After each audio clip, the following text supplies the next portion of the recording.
Buenos días, profesor, tardes, noches. Pues le tengo que presentar mi PMA de bimestre 2, que es el resumen de una nomenclatura química.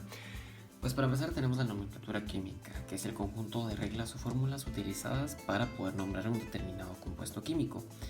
Y si se puede hacer la pregunta de ¿para qué o para qué sirve? Pues es básicamente para poder darle nombre a todas las sustancias que se conocen, o más bien para poder darle orden y sentido al estudio de la química. ¿Por qué? Porque si no fuera de una manera muy difícil de poder estudiarla.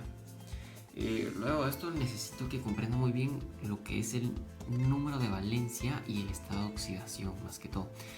¿Por qué? Porque el número de valencia es el número de enlaces que un átomo puede formar cuando forma un compuesto, o son electrones que gane, ceda o comparta.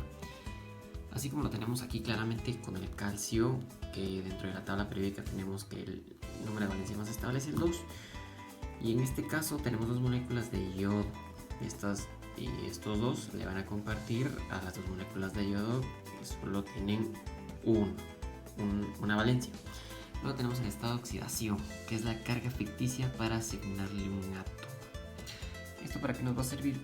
Para poder entender muy bien lo que es la nomenclatura binomial, de los ternarios o ternarios.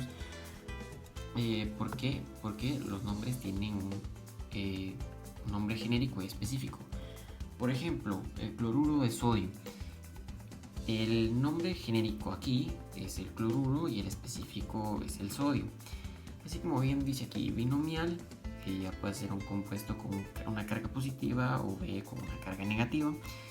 Y tenemos ternarios o cuaternarios, como los puede ver aquí, que se pueden distribuir de diferente manera.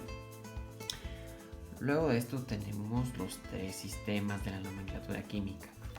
Son tres y son no muy complejos, pero son muy sencillos. ¿Por qué? Porque de primero tenemos el clásico.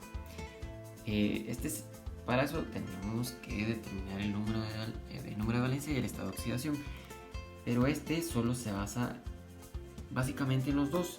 Y para eso tuve que hacer esta tabla de prefijos y sufijos en el número de valencia más estable que cada compuesto tiene.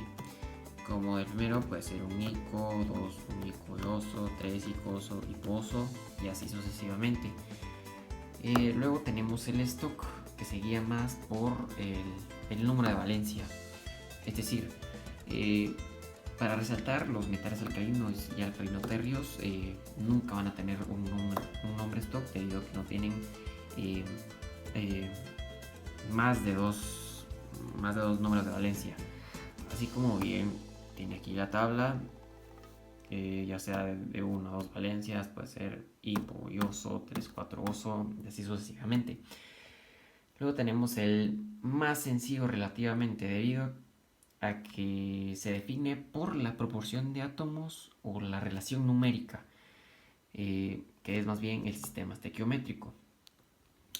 ¿Por qué decimos esto? Porque solo tiene prefijos numéricos, como lo es el 1 de mono, el 2 de di, 3 de tri, 4 tetra, 5 penta, 6 hexa, hasta el infinito. Luego tenemos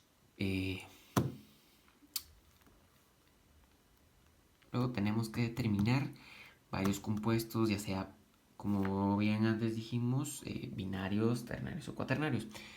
Pero sin lugar a duda tenemos que dentro de compuestos en la naturaleza pueden haber compuestos con hidrógeno, pero no pueden tener oxígeno. Eso se le denomina un hidruro. Puede ser hidruro galino o volátil. O compuestos con oxígeno, pero no hidrógeno. Se le denomina óxidos. Óxidos básicos, insolubles, ácidos, peróxidos, como lo es el alcohol etílico. O puede ser un superóxido. Y compuestos que no tengan ni óxido ni hidrógeno se le denomina sal, ya sea aleaciones. Y ya para terminar, como ejemplos puse en compuestos binarios, compuestos donde tiene hidrógeno y amonio.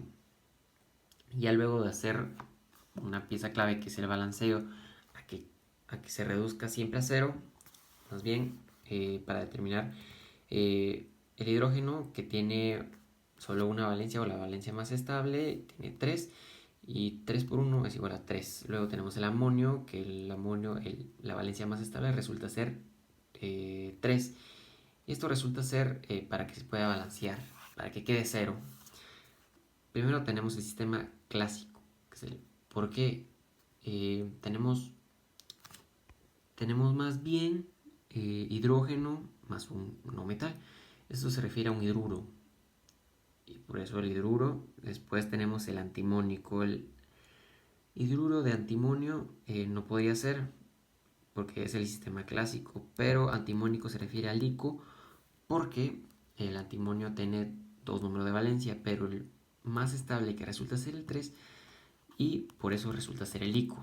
En el stock no tiene porque el hidrógeno no tiene dos números de valencia o más. Luego tenemos el estequiométrico, que se refiere como un trihidruro de antimonio. Como dijimos, por la relación numérica, solo es el tri y referirse al hidruro y más al antimonio. Luego tenemos el ternario.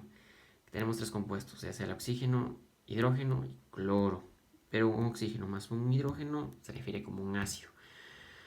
Así, después de hacer el balanceo, que nos queda cero más bien, dentro del sistema clásico resulta ser un ácido perclórico. Un ácido por antes lo dicho, y per-ico, el prefijo y el sufijo del cloro, que resulta ser por el número de valencia. Luego tenemos, ya para terminar, el cuaternario, que tiene cuatro compuestos más bien, es el bario, hidrógeno, el fósforo y el oxígeno. Luego de hacer el balanceo, resulta ser que dentro del sistema clásico tenemos un hidrógeno fosfato de bario. Es uno de los compuestos más complejos para poder determinar